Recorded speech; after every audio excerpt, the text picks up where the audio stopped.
Hi friends. आज हम बात करने वाले हैं लेजर हेयर रिमूवल प्रोसीजर के बाद क्या स्कारिंग हो सकती है।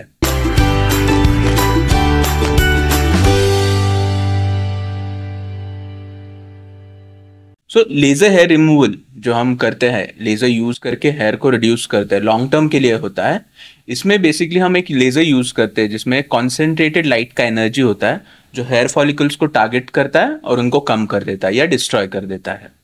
ये लॉन्ग टर्म रिडक्शन की वजह से क्वालिटी ऑफ लाइफ में बहुत इंप्रूवमेंट होता है, आपका अपीयरेंस अच्छा हो जाता है। मंथली आपको जो वैक्सिंग के लिए या थ्रेडिंग के लिए जाना पड़ता है उसकी ज़रूरत नहीं पड़ती। बहुत सारे लोग लेज़र हेयर रिमूवल को प्रेफर करते हैं और अदर हेयर रिमूवल मेथड्स। आज हम देखने वाले हैं कि क्या इससे स्कारिंग हो सकती है या कुछ दाग पड़ सकते हैं या इसके जो साइड इफेक्ट्स है, रिस्क होते हैं, उसमें से स्कारिंग वाला जो पार्ट है उस पर हम बात करेंगे। क्या ये बहुत कॉमन है? बिल्कुल नहीं।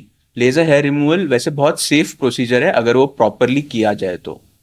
स्कारिंग बहुत कम केसेस में हो सकती है और ये स्कारिंग भी मैक्सिमम टाइम्स अगर होती भी है तो टेम्पररी होती है। टेम्पररी बर्न्स जैसे सुपरफिशियल इंजुरीज हो सकते हैं। अभी हम देखेंगे कि ये किस केसेस में हो सकता है और नेक्स्ट हम देखेंगे कि कैसे अवॉइड करना है। तो पहले देखते हैं किस में हो सकता है, किस केस में ये हो सकता है। बेसिकली 4 फैक्टर्स में हम इसको डिवाइड करेंगे। फर्स्ट इंपॉर्टेंट फैक्टर है आपका स्किन टाइप और स्किन कलर। आपका स्किन, हमें पता है, हमारे पहले वीडियोस में हमने बताया है कि स्किन के अलग अलग टाइप्स में डिवाइड किया है डिपेंडिंग ऑन स्किन कलर। जैसे यूरोपियन या अमेरिकन होते हैं, उनके स्किन टाइप्स 1 या 2 होते हैं। एशियंस जो होते हैं, ईस्ट एशियंस, उनका टाइप 3 हो सकता है। इंडियंस में मेजरली जो स्किन टाइप होता है हमारा वो 4 या 5 होता है। और जो अफ्रीकन लोग होते हैं उनको स्किन टाइप को 6 टाइप का कहते हैं। इसका एक चार्ट है अच्छा जो अभी हम यहाँ दिखा रहे हैं, बट समझने के लिए ये चाहिए कि हमारा जो स्किन टाइप है वो डार्कर स्किन टाइप्स में आता है, 4 या 5। हमारा स्किन जब डार्क होता है तब हमारे स्किन में मेलानिन ज्यादा होता है। और लेजर हेयर रिमूवल में भी जो लेजर रेज होते हैं वो मेलानिन को टारगेट करते हैं, हेयर फॉलिकल वाले। अगर स्किन में भी ज्यादा मेलानिन है तो हमें वो रिस्क आता है थोड़ा कि स्किन का मेलानिन भी ये लेजर रेज को एब्जॉर्ब करे और फिर उसकी वजह से स्किन डैमेज हो जाए या सुपरफिशियल बर्न्स हो जाए। स्किन टाइप एक इंपॉर्टेंट चीज है, बट फिर भी हम हमारे स्किन में कर सकते हैं क्योंकि डिपेंडिंग ऑन हमारा स्किन टाइप हम पैरामीटर्स जो एडजस्ट करते हैं उसकी वजह से सिर्फ हेयर फॉलिकल टारगेट होता है, स्किन नहीं होता। ये पैरामीटर्स में अगर कुछ गड़बड़ हो जाए तब स्किन बर्न्स या सुपरफिशियल स्किन बर्न्स होने का रिस्क बढ़ जाता है। अगर आपका स्किन सेंसिटिव भी है, कोई खरोच आई तो आपको ज्यादा लगता है, या इवन कोई मटेरियल आपके स्किन को लगे या एलर्जीज हो तो आपका स्किन अगर ज्यादा रिएक्ट करता है तो उस केसेस में भी आपको सुपरफिशियल स्किन बर्न होने के चांसेस बढ़ जाते हैं। नेक्स्ट सेकंड इंपॉर्टेंट फैक्टर है लेजर का टाइप और पैरामीटर्स। लेजर हेयर रिमूवल के लिए 3 major category of lasers use किए जाते हैं। एक होता है अलेक्जेंड्राइट लेजर, दूसरा होता है डायोड लेजर्स जो 810 नैनोमीटर्स के आसपास होता है, और थर्ड होता है एनडीएग लेजर। अलेक्जेंड्राइट लेजर 755 नैनोमीटर होता है। जैसे जैसे इसका वेवलेंथ बढ़ता जाता है, जैसे जैसे अलेक्जेंड्राइट से एनडीएग तक जाता है तो उसका सेफ्टी इंप्रूव होता है और साइड इफेक्ट्स कम होते हैं। स्पेशली डार्कर स्किन्स में डायोड या एनडीएग लेजर प्रेफर किया जाता है as compare to alexandrite laser. इसमें फिर साइड इफेक्ट्स के चांसेस कम होते हैं। अगर आपका स्किन और ज्यादा डार्क है, नॉर्मल इंडियन स्किन से भी थोड़ा आपको डार्क लगता है, तो एज कंपेयर टू डायोड एनडीएग थोड़ा बेटर होता है और उसका साइड इफेक्ट्स थोड़े कम होते हैं। कौन सा लेजर यूज कर रहे हैं हम हेयर रिमूवल के लिए उस पर भी डिपेंड करता है कि क्या टाइप का साइड इफेक्ट्स या क्या रिस्क से आपको साइड इफेक्ट्स हो सकते हैं। अभी रिसेंट टेक्नोलॉजी में ऐसे भी मशीन्स आए हैं जो तीनों वेवलेंथ का कॉम्बिनेशन करते हैं या 2 वेवलेंथ का कॉम्बिनेशन करते हैं। इसको ट्रिपल कॉम्बिनेशन या डबल कॉम्बिनेशन लेजर्स बोलते हैं। इनसे साइड इफेक्ट का प्रोफाइल और कम होता है क्योंकि ये तीनों का यूज करते हैं और तीनों का यूज करने की वजह से उसके जो स्ट्रेंथ है, लेजर का एनर्जी है, वो हम थोड़ा कम कर सकते हैं। नेक्स्ट चीज है कौन से मोड से आप लेजर हेयर रिमूवल करते हो। 2 मेजर टाइप के अभी मेथड्स होते हैं लेजर हेयर रिमूवल करने के। एक होता है स्टैंपिंग मोड जिसमें लेजर एक जगह पे रख के एक रे ऑफ लेजर देते हैं, फिर शिफ्ट करते हैं, फिर शिफ्ट करते हैं, इसको स्टैंपिंग मोड कहते हैं। सेकेंड होता है जो होता है इन मोशन मोड, जिसमें पूरे एरिया में जहां हेयर रिमूवल करना है उधर कंटिन्यूअसली वो लेजर मूव किया जाता है और लाइट्स छोड़े जाते हैं। पहला जो होता है वो फास्ट होता है। सेकंड जो होता है उसमें स्लोली वो एरिया को हीट किया जाता है और वो स्लोली हेयर फॉलिकल्स का टेम्परेचर बढ़ता है। जो इन मोशन मोड होता है उसका साइड इफेक्ट्स का चांस या सुपरफिशियल बर्न्स का चांस कम होता है as compare to stamping method. But stamping method भी अगर प्रॉपर किया जाए, प्रॉपर पैरामीटर्स से किया जाए, तो उससे भी रिस्क कम होते हैं। अभी रिसेंटली ऐसे भी अलेक्जेंड्राइट लेजर्स आए जो इसी इन मोशन टेक्निक पे वर्क करते हैं। तो अलेक्जेंड्राइट लेजर में भी अभी सेफ्टी प्रोफाइल इंप्रूव हो रहा है हमारे इंडियन स्किन के लिए। थर्ड इंपॉर्टेंट चीज है जो मैटर करती है वो आपके डर्मेटोलॉजिस्ट और जो टेक्नीशियन करने वाला है उनका एक्सपीरियंस। डर्मेटोलॉजिस्ट जब आप कंसल्टेशन के लिए जाते हो तो आपके स्किन का कलर, आपके हेयर का थिकनेस, हेयर का कलर और पास्ट आपको सन एक्सपोजर कैसा है, स्किन का स्टेटस क्या है अभी, उसके अकॉर्डिंग लेजर का पैरामीटर्स डिसाइड करते हैं। जब ये लेजर्स का पैरामीटर डिसाइड होता है उस पर डिपेंड रहता है कि आपको बर्न्स या साइड इफेक्ट्स के चांसेस कितने होते हैं।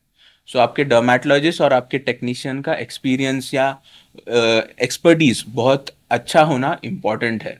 अगर कम एक्सपीरियंस डॉक्टर या टेक्नीशियन है, उनको पता नहीं है कि क्या पैरामीटर्स से अलग अलग स्किन टाइप्स में लेजर यूज करना है, तो साइड इफेक्ट के चांसेस बढ़ जाते हैं। और फोर्थ इंपॉर्टेंट चीज है कि आपको कोई प्री एग्जिस्टिंग स्किन कंडीशंस है या नहीं।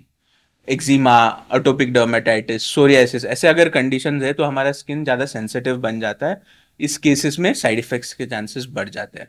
अगर आप कोई सन एक्सपोजर ज़्यादा करके आए हो, जैसे बीचेस पे जाके आए हो या आपको टैनिंग हुआ है, एक्यूट सनबर्न हुआ है, तो उस केसेस में भी स्किन ज़्यादा सेंसिटिव बन जाती है और आपको एटलीस्ट 2 to 3 वीक्स देना है स्किन को सेटल डाउन होने के लिए। मे बी 1 मंथ भी गैप देना चाहिए अगर आपका एक्यूट सनबर्न हुआ हो और स्किन सेंसिटिव हो गई हो। ये चीज़ें आपके डॉक्टर को बताना बहुत ज़रूरी है कि आप अगर कहीं वेकेशन पे जाके आए हो, सन एक्सपोजर ज़्यादा हुआ हो, तो ये इंपॉर्टेंट चीज़ है आपको साइड इफेक्ट्स प्रिवेंट करने के लिए। अभी हम देखते हैं कि ऐसे क्या चीज़ें हैं जो आपको करनी चाहिए जिससे ये साइड इफेक्ट्स का चांस, सुपरफिशियल बर्न्स का चांस कम हो सकता है। सो फर्स्ट मैंने जैसे बताया कि प्रॉपर क्वालिफाइड डर्मेटोलॉजिस्ट और टेक्नीशियन होना बहुत ज़रूरी है, उनको एक्सपीरियंस अच्छा होना चाहिए।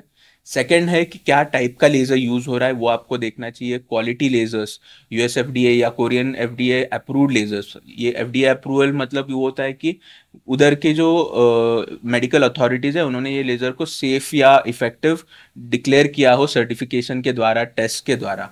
अगर ऐसे गुड क्वालिटी के लेज़र्स हो तो वो इंपॉर्टेंट होता है, फिर साइड इफेक्ट्स का चांस कम हो जाता है। और मैंने जैसे बताया कि अगर आपको एक्यूट सनबर्न है या आप कहीं वेकेशन पे जाके आए हो या सन एक्सपोजर ज़्यादा हुआ हो पिछले कुछ दिनों में, तो ये इन्फॉर्म करना डॉक्टर को इम्पॉर्टेंट है। आपका ट्रीटमेंट थोड़ा पोस्टपोन करना भी उसके लिए ज़रूरत है।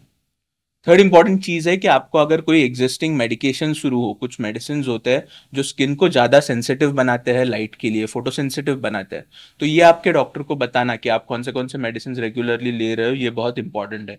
कुछ एंटीबायोटिक्स होती है, डायबिटिक ड्रग्स होता है, हाइपरटेंसिव ड्रग्स होता है जिसमें स्किन हमारा सेंसिटिव बन जाता है। रेटिनॉइड्स होते हैं, आइसोट्रेटिनॉइन अगर आप खा रहे हो या रेटिनॉइड्स फेस पे लगा रहे हो, रेटिनॉल फेस पे लगा रहे हो, तब भी आपका स्किन थोड़ा सेंसिटिव बन जाता है लाइट सोर्सेस के लिए। इसीलिए बहुत ज़रूरी है आपको ये बताने आपको डॉक्टर को आप क्या मेडिसिन देख रहे हो, उसके अकॉर्डिंग फिर डॉक्टर डिसाइड करेंगे अगर आपको कर सकते हैं या नहीं, या पैरामीटर्स चेंज करना है या नहीं, ये डिसाइड हो जाता है उस पर। सो पोस्ट ट्रीटमेंट बहुत इंपॉर्टेंट है, आप सन एक्सपोजर अवॉइड करें। सन आपके स्किन को और टैन कर देगा और जो सुपरफिशियल बर्न है उसका सीवियरिटी बढ़ा देगा, तो वो अवॉइड करना है। स्किन को प्रॉपरली मॉइस्चराइज रखना है। जब हम लेजर हेयर रिमूवल करते हैं तो स्किन थोड़ा कभी कभी ड्राई हो सकता है, तो ड्राई स्किन में अगर बर्न हुआ है तो उसको अगर हम मॉइस्चराइज रखेंगे तो उसका सीवियरिटी कम हो जाता है। और थर्ड इंपॉर्टेंट चीज़ है, अगर आपको सुपरफिशियल बर्न्स हो भी गए और थोड़ा सा क्रस्टिंग आ गया हो, जैसे हम गिरते हैं तो खरोच आती है, वैसे अगर लग रहा है आपको है, तो उसको आपके फिंगर्स से निकालना नहीं है, स्किन को अपने आप हील होने देना है और वो क्रस्ट को खुद से गिरने देना है। आपको खुद को आपके फिंगर्स से उसको नहीं निकालना है। अगर आपको लगता है कि आपको बर्न हुआ हो, अभी ये कैसे जानना है कि आपको अगर सुपरफिशियल बर्न हुआ है, वो इससे स्कारिंग हो सकता है। तो अगर आपका स्किन 1 दिन से ज़्यादा कंटिन्यूसली रेड रह रहा है after the hair removal procedure, दूसरे दिन भी रेड है, या ज़्यादा बर्निंग जैसा सेंसेशन उस एरिया में 1 दिन से ज़्यादा हो रहा हो, तो आप समझना चाहिए कि आपको सुपरफिशियल बर्न हो गया होगा। आपको ऐसा अगर लगे कि आपको सुपरफिशियल बर्न हुआ हो, तो उस केस में फिर आप आपके डर्मेटोलॉजिस्ट को कांटेक्ट कीजिए। वो आपको देखेंगे, उसका सीवियरिटी क्या है देखेंगे, और उसके अकॉर्डिंग कैसे हम उसको मैनेज करें वो देख सकते हैं। ये बर्न्स को अच्छी तरह से मैनेज किया जा सकता है, ये आपको ध्यान रखना है, डरना नहीं है उससे, और आपको कंटिन्यू करना है। थैंक यू सो मच ये वीडियो देखने के लिए। आई होप आपको इसका हेल्प हुआ हो। Thank you.